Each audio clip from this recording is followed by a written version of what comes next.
Education hub Bhilai, education hub यूं ही नहीं बना। इसकी कहानी आज हम बताएंगे। कहानी हम बताएंगे केपीएस ग्रुप में खड़े होकर, क्योंकि उस केपीएस ग्रुप को एजुकेशन हब भिलाई के लिए सबसे बड़ा नाम माना जाता है कि एजुकेशन हब भिलाई को बनाने वालों में सबसे बड़ा नाम और पहला नाम कोई था तो वो केपीएस ग्रुप था। सेक्टर 10 में 3 बच्चों से कोचिंग की शुरुआत होती है और आज वो 25,000 बच्चों वाले एक केपीएस ग्रुप स्कूल कॉलेज बन चुका है। पूरी विस्तार से बात करेंगे। हमारे साथ होंगे केपीएस ग्रुप के वाइस चेयरमैन और कृष्णा इंजीनियरिंग कॉलेज के चेयरमैन आनंद त्रिपाठी। नमस्कार, मेरा नाम यशवंत साहू और आप देखना शुरू कर चुके हैं भिलाई टाइम्स। और भिलाई टाइम्स के खास एपिसोड द कैंपस में आज हम मौजूद हैं Krishna engineering college KPS group में। सर, अभी तक की जर्नी के बारे में बताइए कि अब तक जो केपीएस ग्रुप है यहाँ तक आ गए, स्कूल शिक्षा के बाद हम उच्च शिक्षा पे आ गए हैं, क्या कुछ जर्नी रही आप लोग की? ये अगर यशवंत बोलोगे तो ये जर्नी बड़ा ही कठिन रहा है। हम 3 भाई, मेरे बड़े भाई मदन मोहन त्रिपाठी, मैं स्वयं आनंद त्रिपाठी और मेरे छोटे भाई प्रमोद त्रिपाठी, इन 3 लोगों ने, हम लोगों ने शारीरिक, मानसिक, पैसे से जितना भी, इवन वाइफ के गहने तक बेच दिए हम लोगों ने। और इसकी शुरुआत हमने एक गैरेज में 3 बच्चों से स्टार्ट किया था। और सन क्या होगी? 1993 वहाँ से स्टार्ट किया इस जर्नी को। लेकिन मेहनत, इतना परिश्रम कि हम लोग एक तरह से रात को लेबर का काम करते थे और दिन में आकर के हम लोग पढ़ाते थे। कोचिंग थी सर उस समय? शुरुआती में कृष्णा कोचिंग थी, जो एक यहाँ से रायपुर के बुढ़े में एक बड़ा नाम था। और यूँ कह सकते हो कि भिलाई के जो एजुकेशन पार्ट है, उस एजुकेशन पार्ट को हम लोगों ने न बल्कि एक एजुकेशन के रूप में, लेकिन एक इस तरह से इस्टेब्लिश किया कि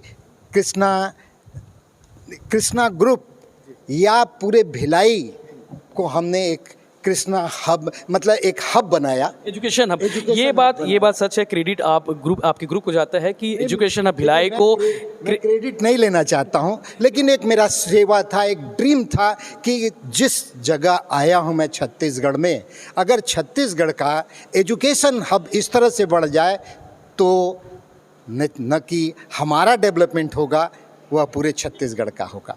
ये जो एक आत्मविश्वास था, उस आत्मविश्वास से हमने काम किया और निस्वार्थ काम किया कि जैसे जैसे हम आते गए, इंस्टीट्यूशन बढ़ाते गए और बढ़ाते आज हम इस मुकाम पे पहुँचे हैं कि स्कूल ग्रुप को थोड़ा सा, चूँकि यहाँ पर लोगों ने बाहर जाते रहे, अलग अलग जगह जाते रहे, तो हमें एक ऐसा लगा कि एक इंजीनियरिंग कॉलेज और डिग्री कॉलेज का भिलाई में सबसे ज़रूरत है।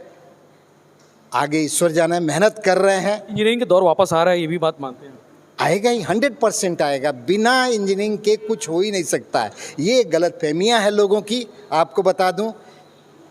मतलब एक तरह से गंदी हवा जो बढ़ती है, और हमेशा ये देखिए, ये तो सर्कल है, कोई चीज़ नीचे आएगा फिर ऊपर आएगा, ऊपर वाला फिर नीचे जाएगा। जैसे होगा, ये टाइम फैक्टर है, उस टाइम फैक्टर के अकॉर्डिंगली जो कुछ भी है आना ही आना है। आपको ये कब लगा कि स्कूल एजुकेशन के बाद उच्च शिक्षा कॉलेज में आना चाहिए? अब कॉलेज कृष्णा इंजीनियरिंग कॉलेज भी है और डिग्री कॉलेज भी है, कृष्णा कॉलेज। एक डिमांड थी यहाँ की, आपको बता दूं कि एक अच्छे कॉलेज की और अच्छा डिग्री कॉलेज का।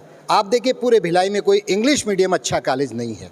2-4 ही हैं जो उसको नाम जानते हैं बस। जो भी है, जैसे भी है, लेकिन एक पर्टिकुलर जोन में कॉर्नर है।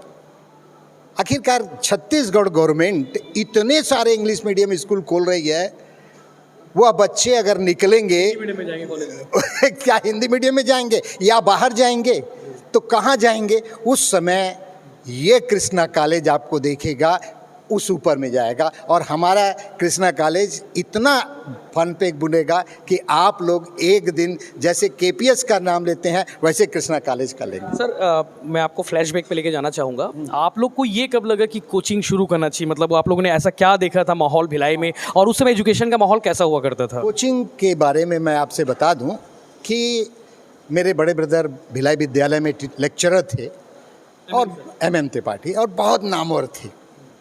मैं बेकार था, MSc करने के बाद बेकार था, कोई नौकरी नहीं थी मेरे पास। तो मैंने कहा क्यों ना पहले ही साल में जो PET स्टार्ट हुआ जब यहाँ पर, तो हमने PET स्टार्ट कर दिया, कोचिंग चालू किया। 79 के आसपास की बात होगी। हाँ, उस समय 7 नहीं, मैं आपसे बता दूँ 81, 82, 83 की बात है, 83 की। जब यहाँ से PET स्टार्ट हुआ MP में कि PET अब कंपटीशन बेसिस पर होगा, पेपर इंजीनियरिंग, तो मैंने पेपर में पढ़ा, मैंने कहा इसको क्यों नहीं स्टार्ट करूँ।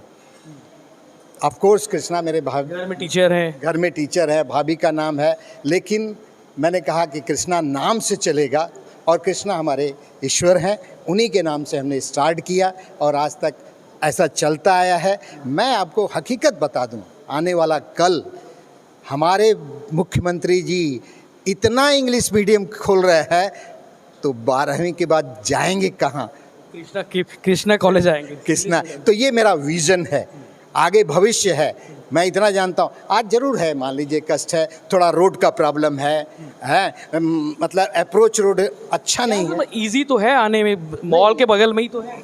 माल के बगल वाला रोड नहीं खुला हुआ है एक्चुअली, और जो IIT में जा रहा है सीधे, लेकिन वो अप्रोच अभी आज तक बंद है उसको बिल्डर ने वो करके रखा है। अब जो भी है, जैसे बिल्डर ने बंद किया है, उन्होंने अपना आदमी लगाया है, वो क्लोज्ड है।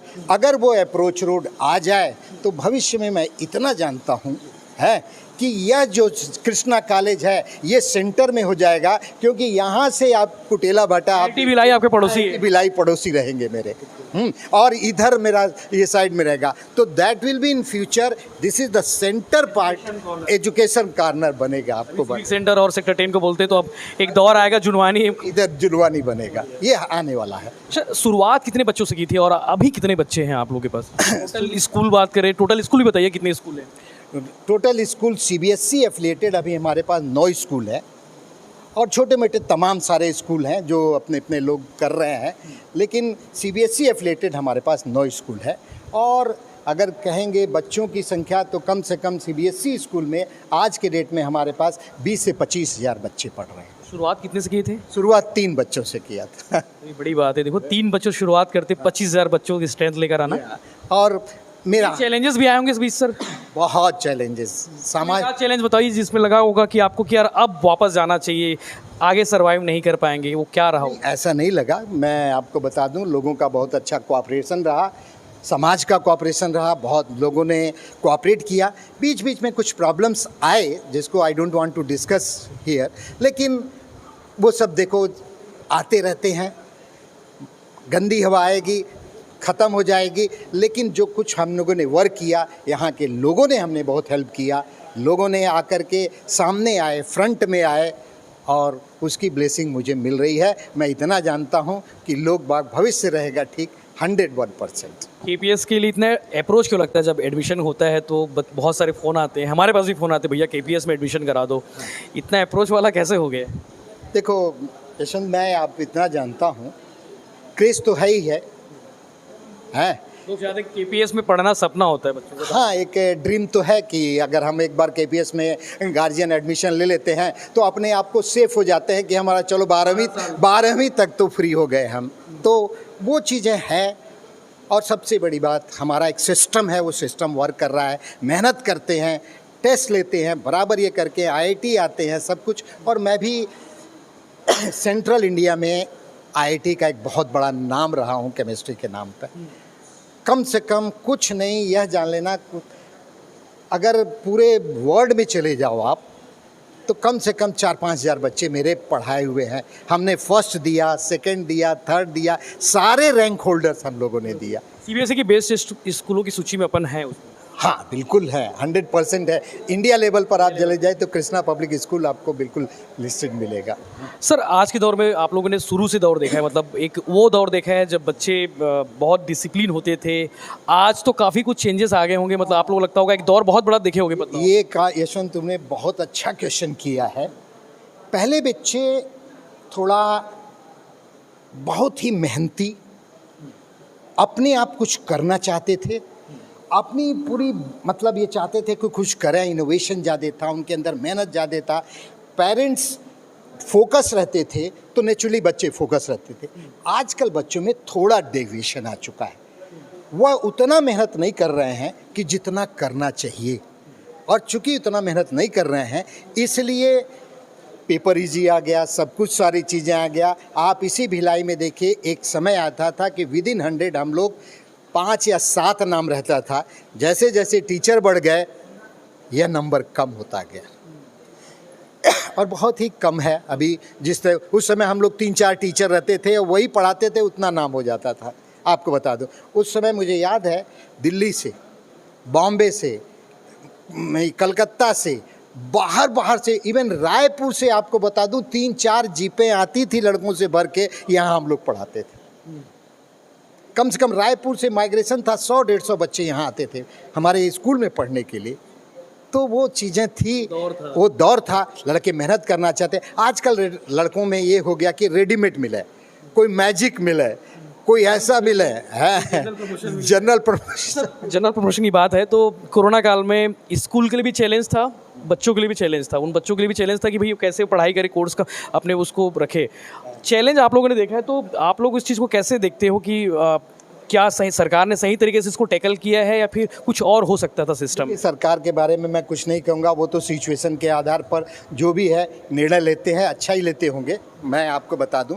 लेकिन इस कोरोना के कारण से मैं आपको बता दूं, जो बच्चों में जो दमखम था वो ख़त्म हो चुका है। बच्चे आलसी हो चुके हैं, लिखने नहीं जानते, राइटिंग प्रैक्टिस, ये प्रैक्टिस। आप देखिए तमाम सारे बच्चे ये घर से लिख के आ रहे हैं मतलब काले डिग्री कॉलेज में, और आप देखेंगे कि वो जो चीज़ है ना, 3 घंटा बैठने की हैबिट नहीं है। 1 घंटे, आधे घंटे में जब भी वो बैठेंगे पढ़ने के लिए, तभी उनको प्यास लगेगी, तभी उनको भूख लगेगी, सब कुछ है। तो पहला मेरा एक रिक्वेस्ट है गार्जियन को, पेरेंट्स को, कि उनको बैठाने की हैबिट डाला जाए। जब बशर्ते वो नकल करके लिखे, लेकिन 3 घंटा बैठ के लिखे तो सही। नहीं सर, आपके बच्चों में थोड़ा कम, बहुत कम। सर डिग्री कॉलेज के बारे में बताइए, इंजीनियरिंग कॉलेज की बताइए, जिस जगह पे खड़े हैं हम, ये शायद वर्कशॉप होगा। हाँ, वर्कशॉप है। क्या कुछ है इस कॉलेज में? इस कॉलेज में मेन क्या है, मैंने आपसे बता दूं, हमारे कई जगह से टाई अप है, और भविष्य फ्यूचर में यही चाहता हूं कि जो हमारा अभी लास्ट ईयर का कैंपस देखेंगे तो 100% हमारे बच्चे कैंपस सेलेक्ट हो गए हैं, जा चुके हैं। और आने वाले भविष्य में मैं इतना जानता हूं, एक अगर गवर्नमेंट के साथ रहा तो एक इनोवेटिव सेंटर करेंगे, जिसको हम IIT से टाई अप करेंगे कि दोनों बच्चे साथ में हम लोग आगे की जाए। फायदा मिलेगा सर, बगल पड़ोस में IIT। 101% पेड़ की छाया तो आदमी को मिलती है ना, IIT की छाया, IIT की छाया तो यहाँ आएगी, या उनकी छाया आएगी या मेरी छाया जाएगी, लेकिन आना जाना तो को बहुत फायदा होगा आपके साथ निश्चित 100%। ये एक दौर वापस आएगा। और ये तो बेटा देखो, बड़ा आदमी हो छोटा आदमी हो, हम छोटे से भी सीखते हैं और बड़े से भी सीखते हैं। तो अगर ये दोनों चीज़ें सब सामने आएंगी तो लर्निंग प्रोसेस अगर हमारे अंदर है, सहजता है, डाउन टू अर्थ है, कि हमें अगर आपसे सीखना है तो हम सीख लेंगे। आपके अंदर क्या है बुराइयां, उसको नहीं लेंगे हम, लेकिन जो सीखना है आपसे सीखेंगे।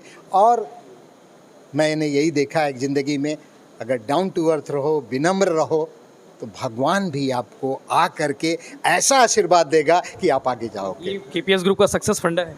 बिल्कुल।